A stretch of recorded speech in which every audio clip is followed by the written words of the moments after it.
the biggest form that you've ever done? Arena. Yes, any room with Adam, so all the arenas. So you've gone all the way to arena. Yeah, so I've done, I think, maybe about 100 arena shows with Adam. Okay. How long? How many minutes? It would always range. So sometimes it could be, maybe 7 or 8 minutes, and then sometimes it could be 5. Okay.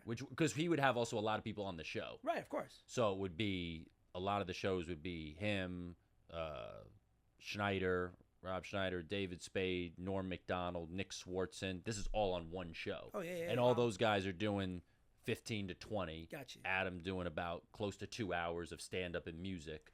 So I would come out first. Of course. Warm up the crowd. And I don't think, if you don't know, coming on and doing a shorter set is even harder than doing a longer set. In an arena? Yes. When nobody's even there yet? Yeah. Very difficult. Well, very difficult. Well, luckily, we would always start the shows about 15, 20 minutes late. And so it would be, I would say most of the time pretty full. Only a couple times where it would be like people coming in. So luckily, we would kind of wait until it was like packed. So I never was going on where like people are still coming in, which I did do one time in Jones Beach outdoor arena. And it was like maybe holds, I don't know, 10,000 people, and there was maybe 2,000 or 3,000 there. And it was one of the most awkward. I mean, it was because to be in, and I remember as soon as I got off stage, one guy goes, "Hey Joe, what's it like to play a half-empty arena?" And it was so awkward, and just getting like, not like real, you're hearing like 2,000 people laughing in a place of 10,000. It doesn't sound that great. When like I said, when you said arena of that size, and then you gave me the whole lineup, and I knew where you were, I knew how many people had arrived. Not yet arrived. That was like a rare situation where it was terrible, and that wasn't fun. But like, still good learning experience. But like most of the shows I've done will wait a half hour. When I get on, it's like if it holds, let's say 15,000, it's probably like 13, 14,000 sitting, and then people still will be sitting.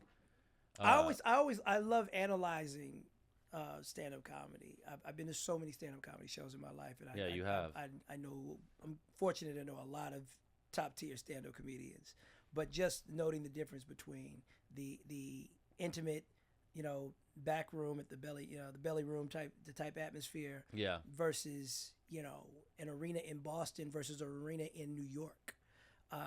It's a skill set that I have a tremendous admiration for, and I feel terrible because I do feel like stand-up comedy is under attack, thanks to these darn phones. Although it seems like it's switching. I feel like now it's calming down. You think so? Well, just in terms of people not getting as upset by people's stand-up sets. I think people are getting more upset like what someone might, Chloe, do you say even in go an to interview. stand-up comedy shows? I do, actually. I love stand-up comedy shows. I also love going to like ones that are like in college. I would go to this one comedy bar in San Francisco and go watch just people like try out material and stuff like that, and it was so much fun. Like, and I have tried my hand at stand-up comedy. You've done it. Mm-hmm. Oh wow, how many minutes did you last? People laughing minutes. That is a difference. There is a difference. Dying counts too. Dying counts too. You're up there. People dying, that counts. Yeah, because what did Chappelle say? I get paid for the attempt. So so if you're up there, if you do your time, you get paid. You get paid whether they laughed or not.